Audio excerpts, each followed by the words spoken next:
Hey everyone, welcome to our We Speak series here on the AFA and NASM channels here on social media. My name is Katrina Pilkington and I will be your host for today's episode, where we just discuss different topics around our fitness community, not necessarily always pertaining to the technical programming, but just us as a community. And so today we're actually going to talk about nutrition and balancing out nutrition in holidays, because I just want to acknowledge first, because I'm a diverse person and I celebrate different holidays throughout the year, that this is not the only time of year that all of us celebrate different holidays. It's a time of year when a lot of them happen, especially at the end of the year. But when it comes to us as fitness professionals, we want to make sure that we balance out how we discuss indulgence and balancing out life with our clientele, and how to make things more fun and lively versus being so strict and restrictive around times when we want to celebrate and enjoy life with balance. So today I have Chantel Janae, as well as Mary Chris LePay. I have to remember, like, sometimes that some of my folks that come on the show with me, like, we're friends outside of this, so we joke and act really silly, so be prepared. But Chantel is a certified nutrition coach here with NASM, as well as a wellness educator and trainer. And Mary Chris is a fitness trainer. You probably have seen her on some of our content with NASM, as well as being a NASM CPT. And what I wanted us to do as just a little group of gals hanging out is discuss just different topics around this balance around the holidays with healthy eating. So welcome, ladies. Thank you. Thank you. Thanks for having us. Of course. So I'll just throw out some questions and we can kind of hang out, and our audience gets to be a fly on the wall. If anybody out there wants to chime in and comment or ask questions, please feel free to do so on our Facebook channels. But are you both ready for the holidays, or is this your time of year when you celebrate most of your holidays, or no? Yeah, I'm excited to go home. I think for years it's funny, when we're talking about different cultures, I grew up here, but I'm Filipino and Haitian. And for years growing up, I'm like, I can't have the traditional Christmas meal and whatnot. And I was like, we don't have any traditions. And now over the years, I've really embraced just enjoying my cultural food. So really for the holidays, all I want are plantains and egg rolls. And I will fully indulge. Yeah, that's it. I'm fully happy. I'm also half Chinese, so egg rolls are like a food group that we have for like everything. Doesn't matter what holiday. Yes. What about yourself, Chantel? Oh my God. First of all, I love that egg rolls any time of the year, for sure. But yeah, I'm actually really ready for the holidays. I'm ready to round out this year. This is going to be completely different for me because I live in Houston, but my family is in Michigan. So most of them are there. I won't be traveling this holiday. So I decorated the house. I put like tinsel everywhere. I didn't buy a tree, but I did buy a little ornaments to put around the house to make it festive. And I plan on just like hanging out, watching like Christmas movies, to be honest. Yeah, it looks very different. And I don't know about y'all, but for me, it's been tricky. I mean, the egg roll thing, I've actually tweaked because I'm pretty much a plant-based eater. So we can talk about different ways to be healthy with your recipes. But for me, it's a little challenging because when we're home more, like the pantry is right there and like everything is right next to me. So I'm having to be a lot more conscious about still meal planning, but then also enjoying things on the side. I don't know if you feel the same way. So for example, I'm going home for Christmas, but Thanksgiving was my first time alone. And I was just so burnt out with work and everything. And I looked at it more as like, let me treat myself, because I meal prep like 99% of the time. So for me, celebrating that holiday was just like a day of rest and giving thanks for what I can do. So one meal I ordered on Postmates, and the other one I went for a walk by the beach and found a meal that had some plantains in it. So it could, kind of be like what I have at home. But I think it just varies on the individual. And like, there's a lot of negative things that can be around food in the holidays and indulging or whatnot. But I think it depends on the mindset that you're coming to with your food and how you're, taking it in. That's creates that experience for you. Right. Like making it enjoyable, but then keeping things in balance. Is that the same way for you, Chantel? Oh, yeah, absolutely. It's all about balance. I apologize. You guys are going to hear some Christmas music in the back here, but hopefully you like it. Hopefully you're in the spirit. But yeah, absolutely. It's all about balance. And I definitely have found it to be quite challenging. But some things that I teach with my client is trying to put those things kind of out of sight, out of mind.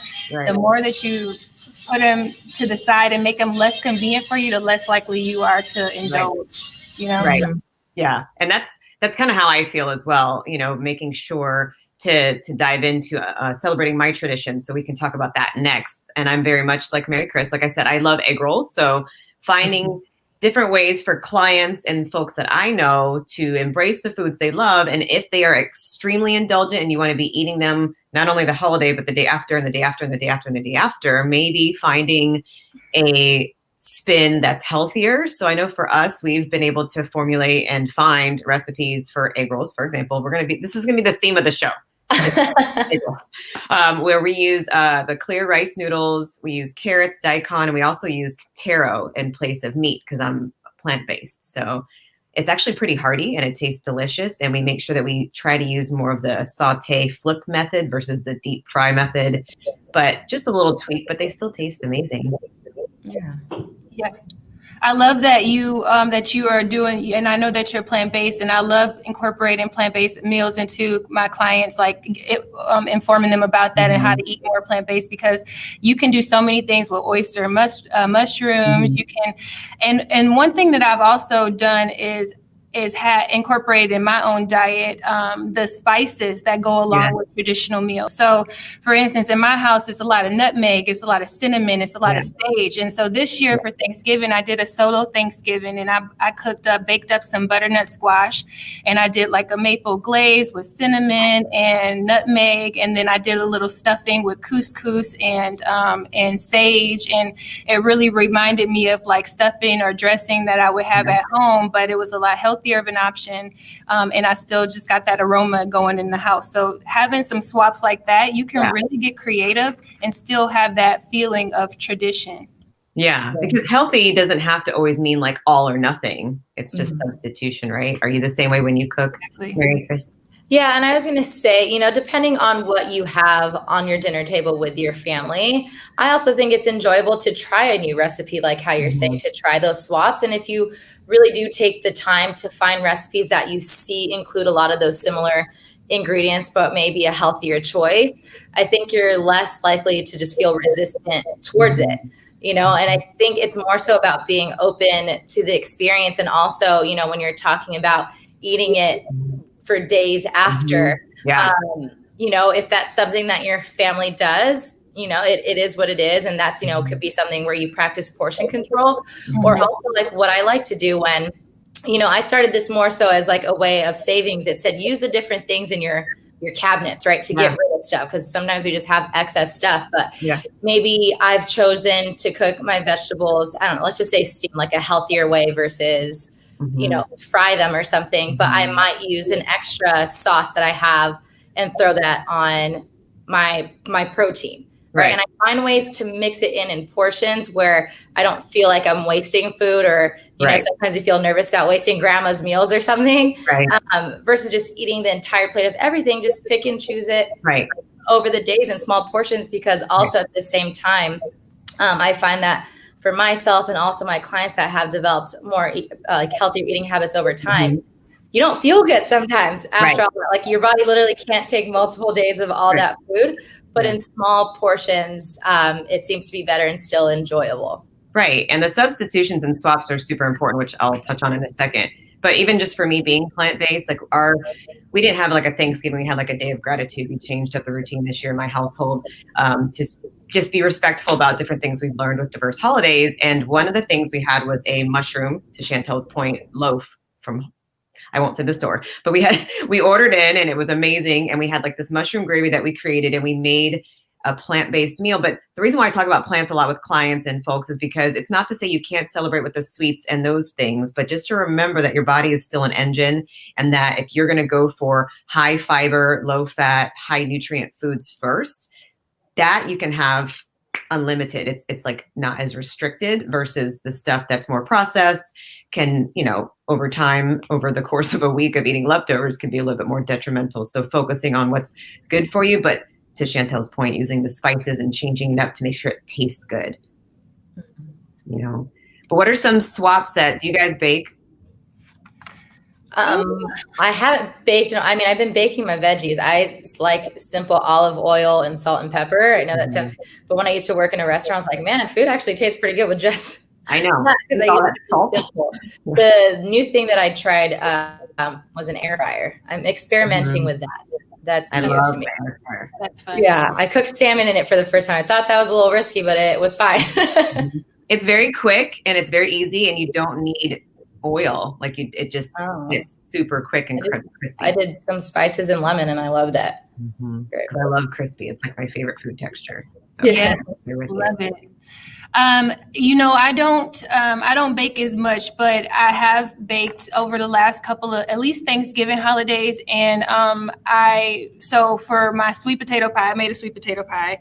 And with that, I swapped out, because I eat a lot of plant-based foods. I swapped out like traditional, like regular whole milk for soy milk. One year I used almond milk. For instead of egg, I would substitute flax egg, or even applesauce. Other things that I've done is like try not to use so much butter and sugar. So I like cut it in half. Like my aunt's and my mom's recipe has like 2 cups of sugar, 1 sweet potato and 3 cups of sugar. And so I try to reduce that stuff. Another thing that I did is I never really ate peanut butter cookies at that holiday. So what I tried to do was come up with a sweet that I would enjoy, but that I could make very simply with very minimally processed food items. So peanut butter, really a no-bake peanut butter recipe is what I did. So that was going to satisfy my sweet tooth. Yeah, because it just has to hit that. I teach folks a lot with their children about the 5 different taste sensations, umami, bitter, sweet, sour, salty. And that sometimes it just has to hit that proper taste profile. It doesn't have to be like excessive. But to that point, I was going to share with folks that I didn't know if everybody knows that flax is an amazing omega-3 source and good source of fiber, but all you need is 1 tablespoon of flax. Ground flax is what we get. We usually get it from Costco, super cheap. And then 2 tablespoons of water, and you let it sit for maybe like 2 minutes, and it coagulates, and that turns into like an egg. So that's actually what we use when we make pancakes. I actually do a beet sugar cookie with beet sugar and coconut flour. So just tinkering with different flours. There's all kinds of flours in the world right now. So folks are baking for the holidays throughout the year. Think about different substitutions, but make sure that you understand what's going to make things rise and not, because I know baking is very specific. It's why I don't do it very often. Funny. I can't just toss things in. Too specific. What about, let's switch the focus now to talk about like clients. So both of you I know have clients, and I work with a few folks myself and share on social media. How do you not only celebrate the diverse holidays of your clientele and learn from them, but also how do you encourage them to balance that restrictive mentality they have of going into the holiday season for themselves? Yeah. So what I did this year specifically was created what I called a holiday planning worksheet for my clients, which asked them a series of questions that challenged them. And really my purpose of that was to get them to understand, are they eating the foods because they want to indulge, or are they eating the foods because it's traditional? Because I really wanted them to be able to separate the two, so that way they could, one, appreciate the traditional foods, and then also making good food choices. So what I also encourage them to do is to keep in mind what makes a healthy plate. So a lean protein, a high fiber starch, veggies, and healthy fats. Now, when we go to the holidays, we go over someone's house to eat, we don't have a lot of control over that. But there are certain things that we can do to try to monitor and also to appreciate where we come from in our traditions. So one of the ways that I had them do that was through this worksheet. I gave them some ideas on how they can modify their traditional plates, but also had them come up with ideas on what they can do to limit their portion size. Like Mary Christine said earlier today, I had a lot of my clients just eat on smaller plates, which would allow them to still indulge in that, but also being mindful and having that mind-body food awareness. Like turn on that satiety cue, because sometimes it doesn't turn on when you're talking, which maybe COVID's a good thing for right now. I don't know.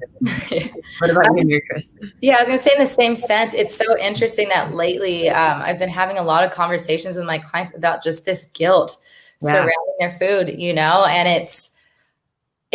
I really just address the mental aspect of it. Like, we're both saying here, because if you're going to do it, let's enjoy it, know, and I tell them that it's, especially with moms that are around their kids all day, and the kids are maybe baking something and they feel bad if they're like, no, I can't have this, but you're trying to appease to your kid, and you have all this guilt surrounding it.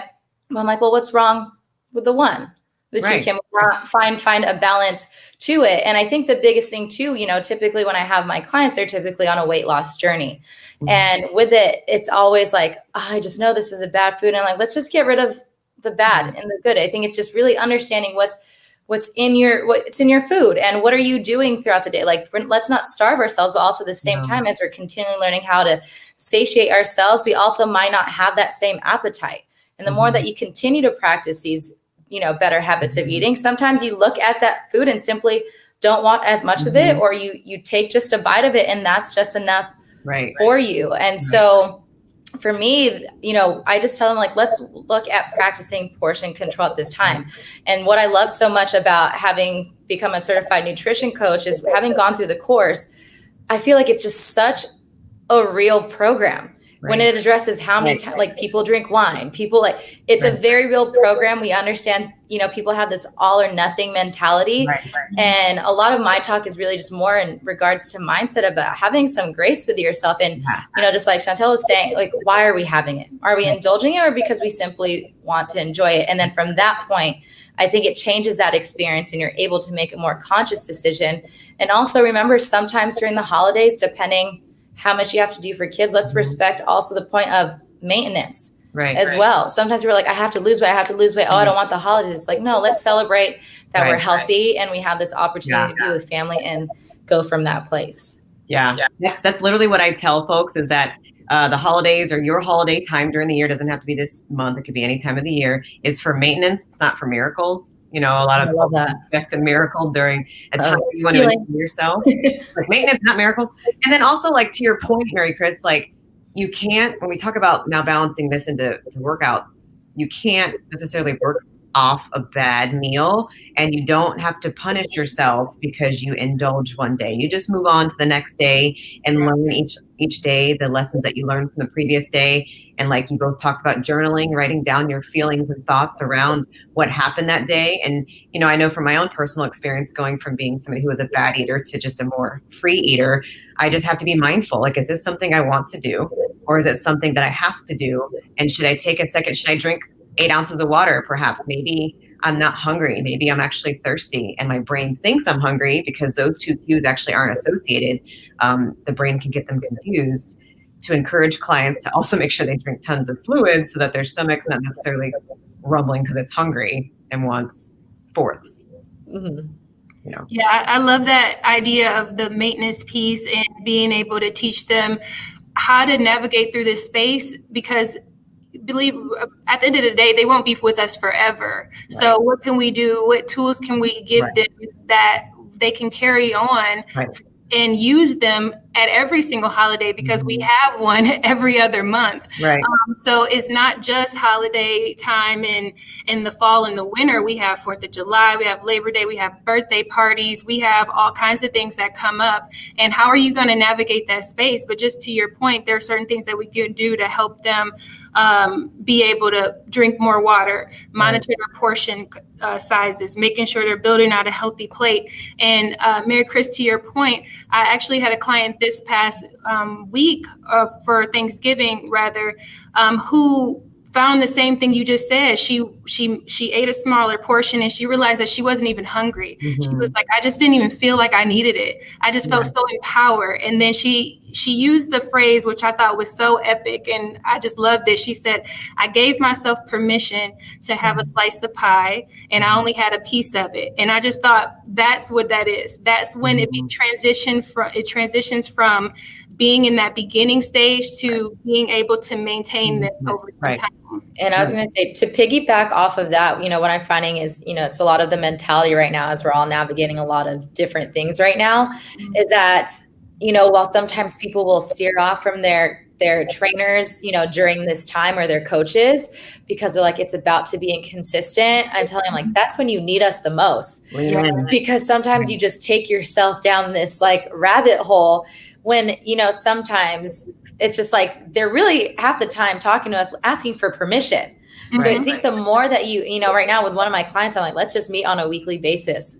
Let's just, you know, get in tune up here and figure out what it is that you need to navigate right now. You know, I've had clients who have messaged me before they go on a date, and I'm just like, okay, well, great. Like it's just learning how to navigate so many different scenarios and feel okay about what's happening.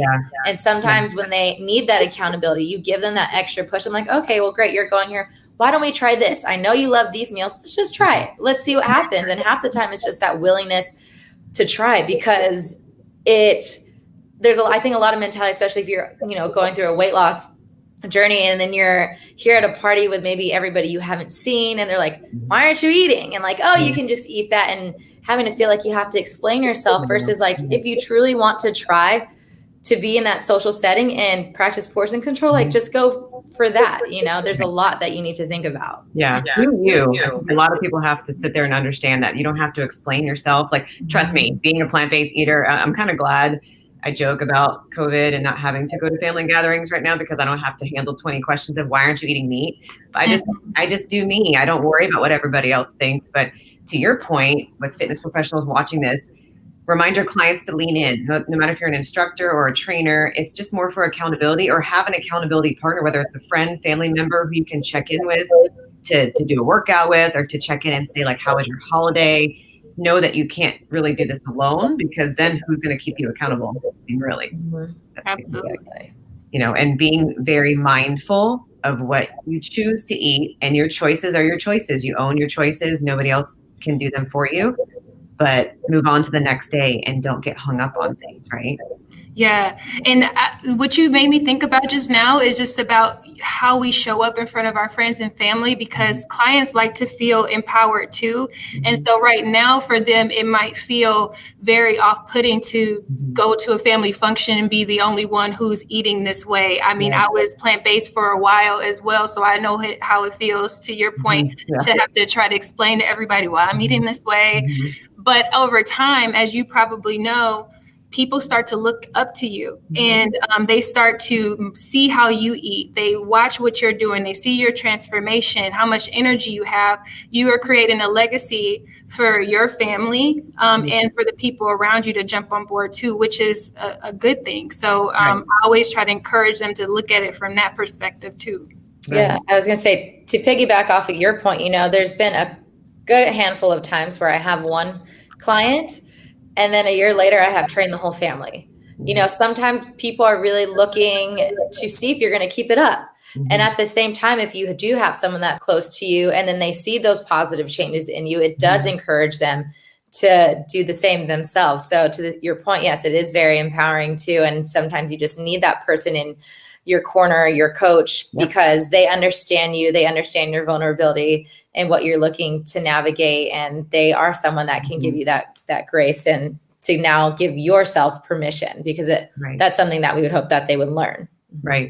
I always talk about impact and intention, right? So your intentions could be well-meaning, but the impact of what you do could be different. So as fitness professionals, we have the opportunity to make a huge impact on others depending upon what our intentions are and then how we act upon those. So I'm thankful that both of you were able to join me today on our show. So if everybody saw their names at the bottom of our video, you can check them out on social media and connect with these two lovely trainers and coaches in the nutritional space. And then next week on We Speak, we will be talking to our team to be able to meet some master instructors from NASM and AFA and learn how they got where they are. So thanks everyone for joining me. Thank you ladies for being here with me. Thank you. Thank you for having me. And have a great rest of your day.